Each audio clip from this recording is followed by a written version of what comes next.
tonight on First at 9 this Wednesday, the 7th of January 2026. Brace for impact. Low pressure area southeast of Sri Lanka may develop into a deep depression within 24 hours. Met Department warns. Heavy rain and strong winds expected. No confidence. Opposition to submit motion of no confidence against Education Minister over problematic curriculum reforms. Missing suspect. East attack suspect Sarah Jasmine confirmed alive.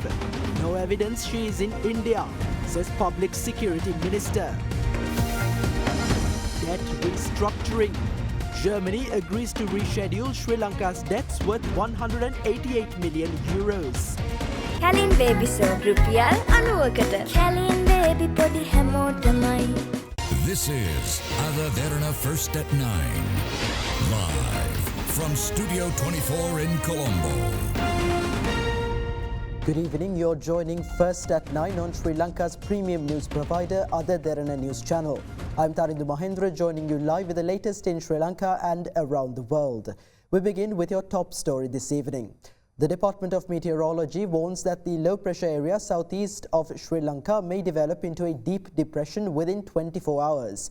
Accordingly, heavy rainfall exceeding 100 millimeters is expected in the eastern and Uva provinces and in the Polonnaruwa, Matale and Nuwara districts. The public is advised to avoid fishing and naval activities around the island until further notice, as winds of 60 to 70 kilometers per hour are possible in the coming hours.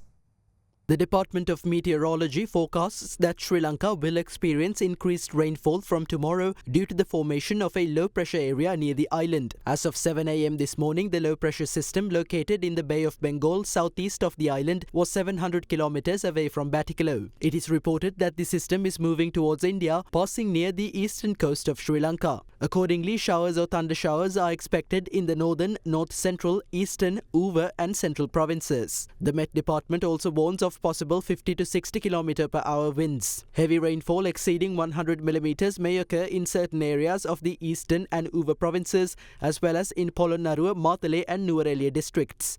Additionally, some areas in the northern province and the Anuradhapura and Kandy districts may experience fairly heavy rains exceeding 75 millimeters. Other regions are expected to receive intermittent showers after 1 p.m. The Met Department advises caution for fishing and navigation activities in deep and shallow sea areas around the island from tomorrow until further notice, as wind speeds may increase to 60 to 70 kilometers per hour along with the showers. There is a possibility that this situation may develop into a depression. By January 8th, we expect an increase in winds and rainfall across the country. With heavy rain, gusty winds can also be expected. Therefore, the public is urged to remain cautious and follow the weather forecasts issued by the department. In this context, heavy rains in the upper catchment areas of River Mahaveli have caused the Sungavila Road leading to the historic Somavati Shrine to be completely submerged due to river overflow. With the continued rainfall, sluice gates of several reservoirs have been opened, including Kalaweva and Alikotara.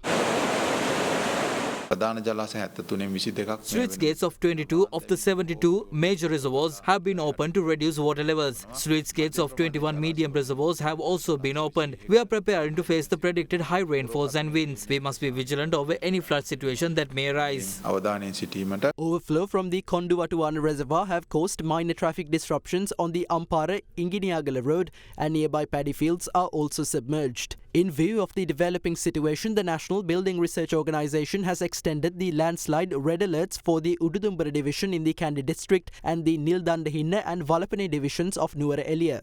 Level 2 landslides warnings for the Kandakatiya division in Badulla, Valigamu division in Matale, Mathurata and Hangurankada divisions in Nuwara Eliya are also still in effect. Currently, there are signs of landslides in many areas. We urge the public in those areas to evacuate in accordance with these notices and be safe. ඔබේ සම හඳුනාගෙන ඖෂධීය ශාකසාරමය forever face wash එකක් භාවිතා කරන්න. The opposition today commenced the collection of signatures for a no-confidence motion against the Minister of Education, Prime Minister Dr. Harini Amarasuriya. The move is based on allegations that she bears responsibility for the government's education reforms, which the opposition say include content unsuitable for children, as well as numerous errors in subject content. Amid these developments, Prime Minister Amarasuriya announced today that the National Institute of Education approved the complete removal of the controversial lesson from the Grade 6 English language module. The reference to an inappropriate website in the Grade 6 English language module introduced under the government's new education reforms escalated into a major controversy, with several education sector stakeholders criticizing the move. In Parliament today, Prime Minister Dr. Harini Amarasuriya disclosed that the Academic Advisory Board of the National Institute of Education approved the removal of the entire lesson, which sparked controversy. This issue could have been avoided had it not been confined merely to a PowerPoint presentation. I wish to ask whether the Minister of Education is prepared to correct the identified shortcomings.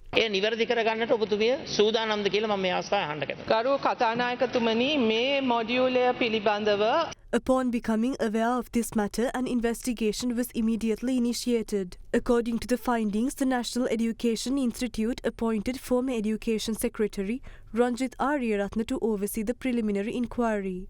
Once information regarding the issue was confirmed, the distribution process was completely suspended. Furthermore, the Academic Advisory Board of the National Institute of Education approved the removal of the lesson in question yesterday.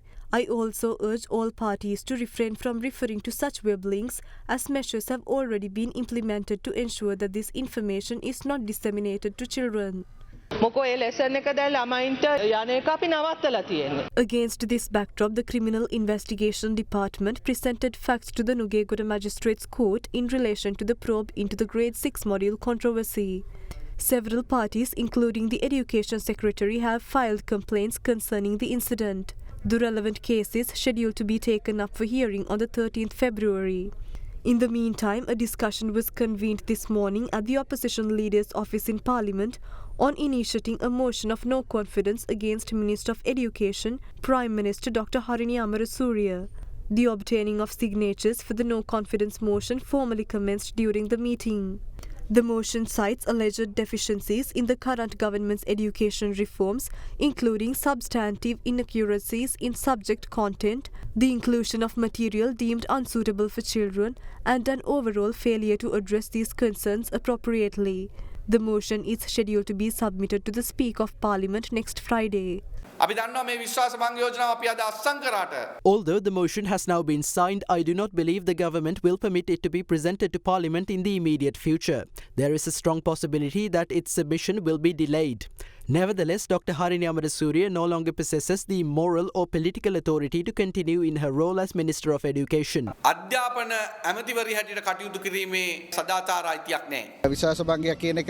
am of the view that the opposition will soon proceed to table the no confidence motion in Parliament.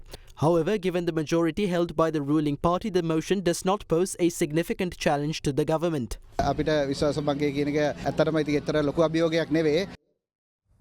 Public Security Minister Ananda Vijayapala informed Parliament today that information has been received confirming that Sarah Jasmine, one of the main suspects in the Easter Sunday attacks, is still alive. However, the minister stated that there is no evidence indicating that she is in India. We all acknowledge the possibility that Sarah Jasmine, who is connected to the Easter Sunday attack, is not dead and may have escaped, or someone may have assisted her escape. The bomb blast occurred and Sarah Jasmine's escape was during the tenure of the Deputy Minister of Defence as the commander of the Eastern Province. It has been a year since you came to power. Why has an open warrant against her not been issued? Since you are closely working with India, were there any discussions regarding her arrest if she is in India? Investigations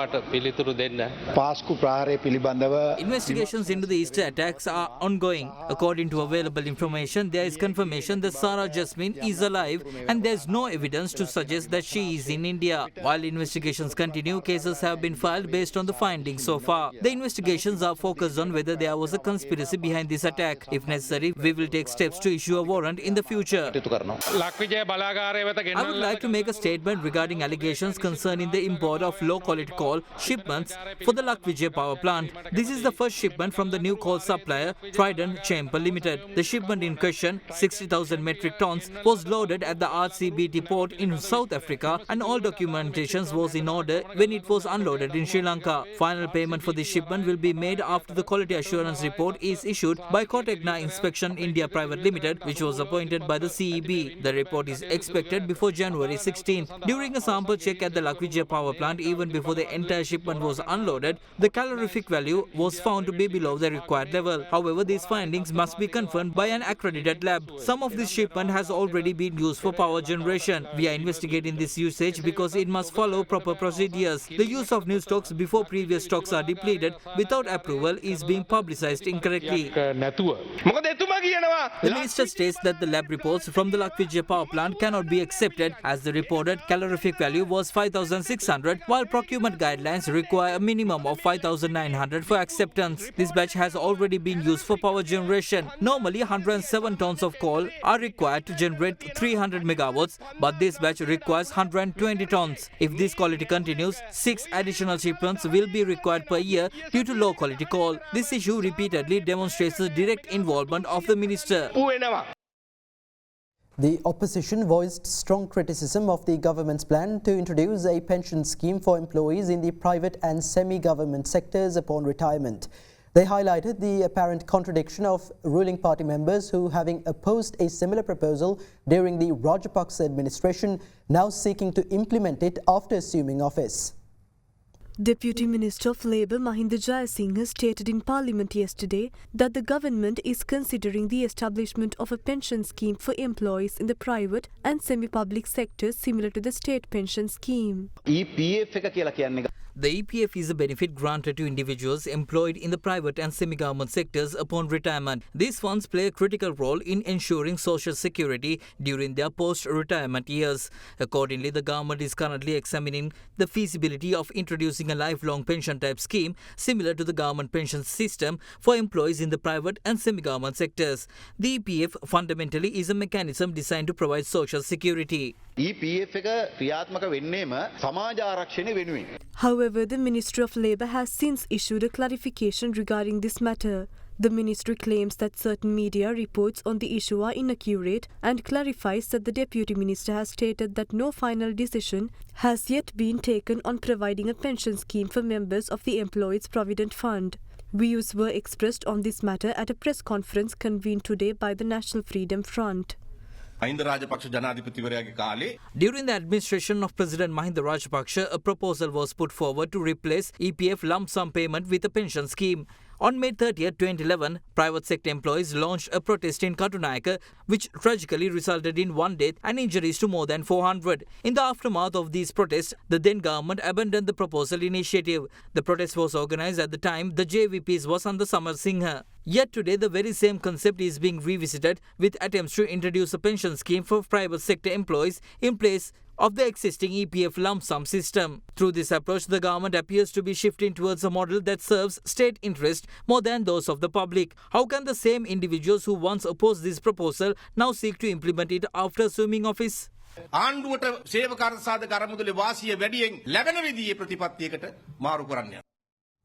President Anura Dissanayake emphasises the need for collective effort to eradicate narcotics from Sri Lanka, highlighting that anti-narcotic operations must continue for an extended period of time. The President made these remarks during the 3rd National Steering Committee session of the A Nation United initiative. The 3rd National Steering Committee session of the A Nation United initiative, launched to eliminate the menace of toxic narcotics from Sri Lanka, convened yesterday at the Presidential Secretariat under the patronage of President Anura Dissanayake. ලංකාවේ මේ වෙලාවේ තිබෙන ප්‍රධානම ව්‍යසනය බවට පත් වෙලා තිබෙන්නේ මේ මත්කුඩු හා බැඳුණු සංවිධාන අපරාධ කල්ලි. අපි මොන සැලසුම් මොන සංවර්ධනයක් හැදුවත් අපිට වැඩක් නැහැ.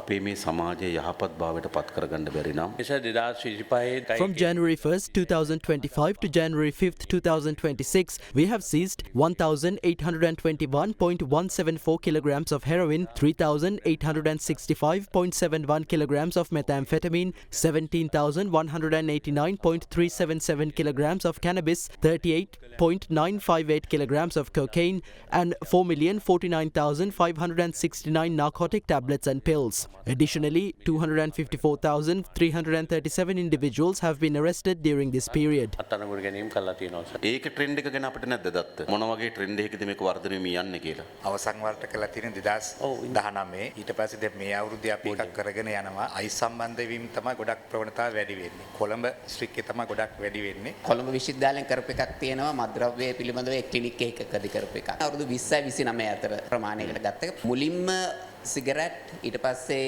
හෙරොයින් ඊට පස්සේ අයිස් වලට තමයි යොමු වෙලා තියෙන්නේ. හැබැයි වැඩි ගොඩක් කොකේන් හෙරොයින් සහ දුම්මැටි. ඒ තුන තමයි ගොඩක්ම වැඩි.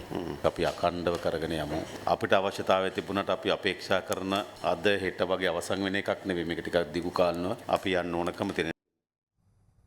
The Sri Lanka Electricity Users Association accuses that the new national electricity policy proposes recovering the cost of electricity used by street lamps from consumers. The draft of the country's national electricity policy was published on the Ministry of Energy website on December 15th last year. Upon an inquiry by other Derana, an Energy Ministry spokesperson said the draft was published to gather public feedback and the public can submit their views on the draft to the Ministry via letter, email or telephone before Friday, January 9th.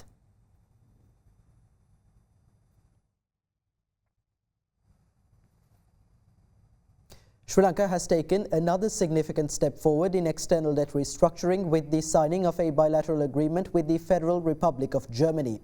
The government also signed an €8 million grant agreement with the European Union to launch a new initiative promoting green economic growth through sustainable agriculture. Finance Ministry said following bilateral discussions after the Memorandum of Understanding reached with the Official Creditor Committee, Germany agreed to extend relief by rescheduling debts amounting to an estimated €188 million.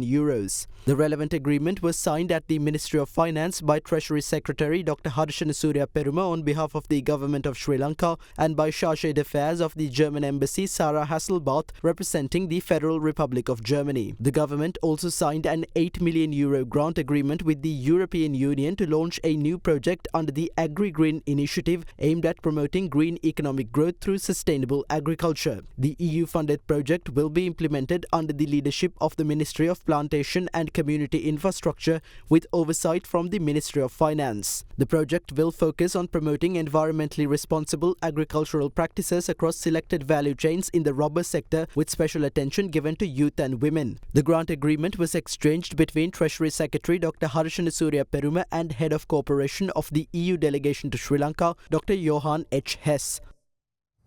Chairman of the Committee on Public Finance, Parliamentarian Dr. Harsha De Silva instructed authorities to promptly extend tax concessions for imports intended to replace industrial equipment damaged by Cyclone Detwa. The committee called for a detailed report on the matter within 2 weeks. The committee also urged that the Rebuilding Sri Lanka Fund be established as a statutory fund as soon as possible. මොනවද මේ ඩිට්වා එක වෙනුවෙන් ලැබෙන donations වලට ඉවත් වෙන බදු ආපදා recovery සම්පූර්ණ ක්‍රියාවලියම ස්පෙસિෆයිඩ් ප්‍රොජෙක්ට් එකක් විදිහට හඳුනාගෙන ආපදා කළමනාකරණ මධ්‍යස්ථානය කන්සයිනී විදිහට එන හඳුනාගත්තු භාණ්ඩ මේ ප්‍රොජෙක්ට් එකට එන ඒවා විදිහට සලකලා විශේෂිත ව්‍යාපෘති වලට ලබා දෙන බදු සහනය ඒකට ලැබෙනවා. මොනවද ඒ බදු සහන? VAT, SSCL, PAL, CES, Custom Import Duty. Donation ලැබෙන්නේ සීමිත ප්‍රමාණයක්. ඉක්විප්මන්ට් විනාශ වුණාම ඒගොල්ලෝ සල්ලි දීලා ආයෙත් ඉක්විප්මන්ට් ගේන්න ඕන. මේ ඉක්විප්මන්ට් ගේන්නේ ඉන්ෂුරන්ස් එකෙන් මේ ඉක්විප්මන්ට් කන්ඩෙම් කරලා තියනවා නම් තමයි. එතකොට ඒ කට්ටියට ආයෙත් වැට් එක ගෙවන්න සිද්ධ වෙනවා. ඇයි අපිට ඒ වැට් එක ඉවත් කරන්න බැරි? අර මෙතෙන්දි මූලික වශයෙන් අපි දීලා තියෙන රජයට බදු බර වැටෙනවා. ඔබතුමා කියනවා වගේ ඉන්ඩිවිජුවල් කෙනෙක් ඒක වෙනම තීරණය කළා වෙනම ප්‍රොවිෂන් එකක් හදාන්න. සභාපතිතුමා ඒකට වෙනම ස්කීම් එකක් ඕනේ. අපි ඩිස්කස් කරලා තියෙන්නේ. ඒකට දැන් අයිඩෙන්ටිෆිකේෂන් එකට තමයි මිනිස්ට්‍රි ඔෆ් ඉන්ඩස්ට්‍රීස් වල මුලින්ම රෙජිස්ටර් වෙන්න කිව්වේ. රෙජිස්ටර් වෙච්ච අය ඒගොල්ලොන්ගේ ඩිසාස්ටර් ඇසෙස්මන්ට් එක කරන්න කියලා අපි තියෙන්නේ. කරාට පස්සේ තමයි අපිට ඉන්ෆර්මේෂන් එන්නේ. එතකොට අපි මිනිස්ට්‍රි ඔෆ් ෆිනෑන්ස් එක කතා කරලා ස්පෙෂල් පැකේජ් එකක් හදන්න ඕනේ. ඉන්ඩස්ට්‍රියල් purposes වලට ඩිස්ට්‍රොයි වෙච්ච ඒවා ගේනකොට ඒගොල්ලෝ ආපහු ටැක්ස් ගෙවන්න ඕනේ නැහැ කියන එක. ඉතින් ඒක අපි තාම කතා කරලා ඉවර කරලා නැහැ. බොහොම ස්තුතියි ඔබතුමාලාත් ඒක ගැන අවධානය යොමු කරන එක මම හිතන්නේ කමිටුවේ සියලු දෙනාගේ මම හිතන්නේ එකඟතාවය මේකට තියෙනවා. මුදල් අමාත්‍යාංශයටත් ඉන්ඩස්ට්‍රීස් මිනිස්ට්‍රියකටත් ඒක යෝජනා කරමු කමිටුව හැටියට පුළුවන් තරම් ඉක්මනට මේකේ වාර්තාවක් ලබා දෙන්න කියලා සයිඩ් එකක් ඇතුළත. ඊළඟ එක DST අපි කතා වුණේ මේ කොච්චර කාලෙක කට්ටියට යනවද මේ රීබිල්ඩින් ශ්‍රී ලංකා ෆන්ඩ් එක ස්ටැටියුටරි ෆන්ඩ් එකක් හැදිලා පාර්ලිමේන්තුවට ගේන්න? ඇයි බැරි? ඇයි හරියටම කියන්න බැරි මිස්ටර් මුදලිගේ මොකද්ද ඩිලේ එක මොකද්ද? මට කියන්න තේරෙන්නේ නැහැ ඒකයි අහන්නේ. සති 7ක් වෙනවා. ඊටත් වැඩි නේ? ප්‍රෙසිඩන්ට් ඔෆිස් එක හරහා දැන් ඩිස්කෂන්ස් කීපයක් ගිහිල්ලා තියෙනවා සාකච්ඡා කළා අපිත් එක්ක. ඒක අනුව ඊට පස්සේ කැටුම් නීති කෙනිප්පතකට ගිහිල්ලා පාර්ලිමේන්තුවට ඉදිරිපත් කරනවා තමයි කිව්වේ. හරි මේක මේ රොකට් සයන්ස් නෙවෙයිනේ. ඔය රීබිල්ඩින් ෆන්ඩ් එක හැදෙන්න එපා. දැන් අත් වශයෙන්ම අපි බලාපොරොත්තු වෙන්නේ මේ සතියවත් පාර්ලිමේන්තුවට මේක ගෙනේ කියලා. කරුණාකරලා මේක ඉක්මන් කරන්න. මේක ඉක්මන් කරන තරමට පස්සේ ඇහෙන ප්‍රශ්න අඩු වෙනවා. දල් කමිටුවට වාගකීමක් තියෙනවා මේක ඉක්මන් කරලා ස්ථාපනය කරන එක. මොකද ශ්‍රී ලංකා රීබිල්ඩින් ෆන්ඩ් කියන එකක් තියෙනවා. මිනිස්සු පේනවා. හැබැයි ඒකේ ඇතුලේ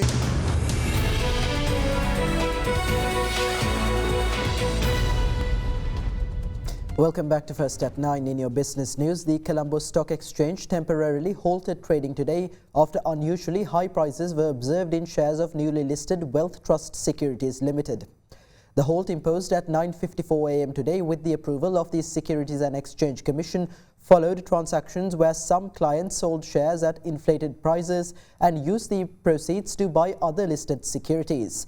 All trades conducted today have been cancelled. The CSE emphasised that the unusual price movements were not caused by Wealth Trust Securities Limited, with officially listed on January 7th. The market will resume normal trading tomorrow. As a precaution, the CSE plans to restrict market orders on the first day of trading for all newly listed entities to ensure a fair and orderly market and protect investors.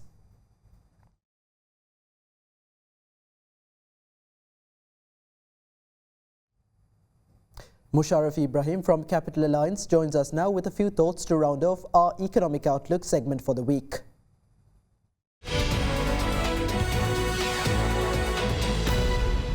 In December 2025, inflation dynamics remained largely stable, with CCPI-based headline inflation unchanged at 2.1% month-on-month. In the monetary sector, interest rates continued to edge higher on a week-on-week basis. The average weighted prime lending rate increased by 13 basis points to 9.07%, while the average weighted call money rate rose marginally to 8.04%. Financial markets reflected a stronger risk tone during the week, the SPI increasing by 3.6% and the S&P SL20 advancing by 2.4%, supported by improved sentiment and sustained economic momentum. In the fiscal and debt markets, treasury yields remained broadly stable despite T-bill auctions being oversubscribed by approximately 1.2 times.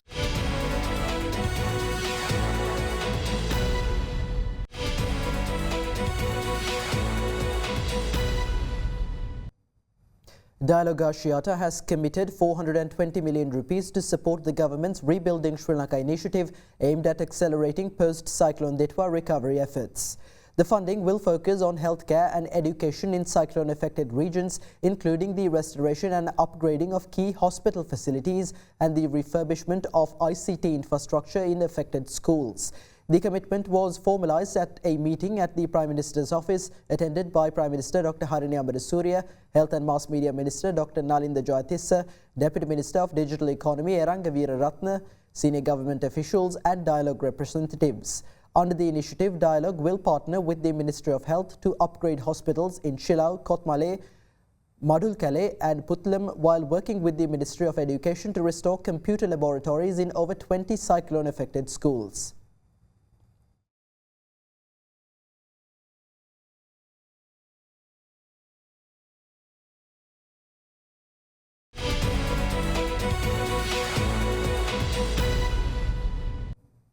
And with that, here's a look at today's foreign exchange rates.